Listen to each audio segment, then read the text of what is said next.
Hey everyone, this is Carla R. Jenkins. Welcome to an all new episode of Projectized, the Project Management Show, where today I am going to talk about 5 ways to fight Zoom fatigue. So, I wanted to do this episode because I noticed a lot of you have been doing online work, remote work, working from home since this March when the pandemic started. And I always wanted projectiles to be useful. So I have 5 ways to fight Zoom fatigue. And I shout out to Harvard Business Review on this article. I've added some, so I want to give you the 5. Number 1, make only major announcements on Zoom. I understand that you are working from home, but my recommendation would be for Zoom, make it like the intercom just brought when you have to do enterprise and company wide announcements or department wide announcements.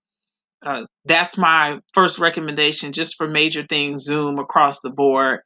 Number 2 is, did you know that Zoom had a phone option? So every Zoom comes with a teleconference phone number that you can use. And if you do have to be on Zoom, you can always use the phone. That's a great way of avoiding Zoom fatigue.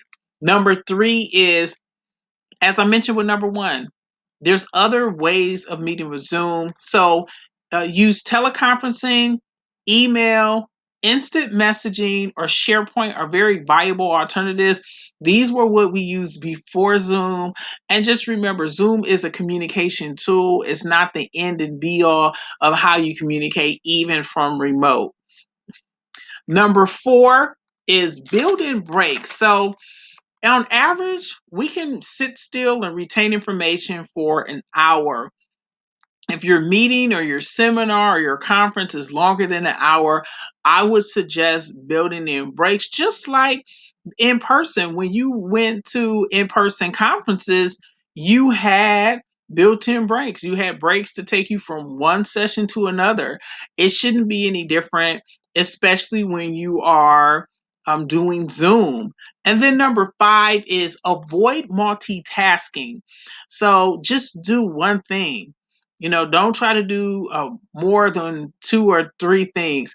For instance, one Zoom, one meeting. Don't try to squish everything, 2 and 3 things into a Zoom meeting, because we don't retain the information. When you focus on one thing, you retain that information, you remember it, and you want these meetings and you want productivity and morale to be high. And one of the reasons for Zoom fatigue is because they try to squish so much information into this one Zoom session.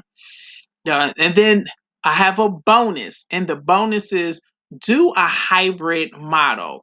So a lot of school systems are going online as well as in person. So you can have an online part and an in person part, and that is a good way of um, reducing and cutting down on Zoom fatigue, because a lot of times we were just staring at these screens, getting away from the screen, going in person, or just using one of the viable alternatives I mentioned in number 3, such as teleconferencing, email, or SharePoint. It just breaks up the monotony. It also gives people rest with their eyes, and that's something that you really need. So even though I said 5 ways to fight Zoom fatigue, give you a bonus, that's 6.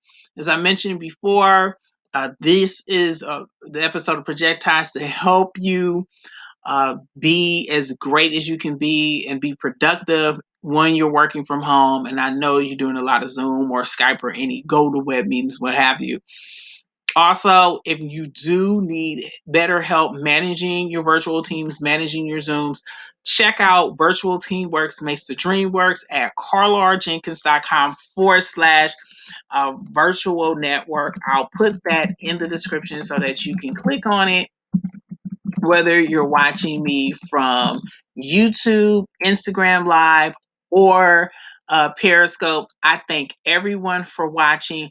Also, I would always shout out people who watch me live. So I would like to thank SOF projectized.iiig from Instagram Live for watching me live. I truly appreciate it. Remember, Projectized comes on Mondays through Fridays, 5:30 p.m. Eastern Standard Time on Periscope, YouTube Live, and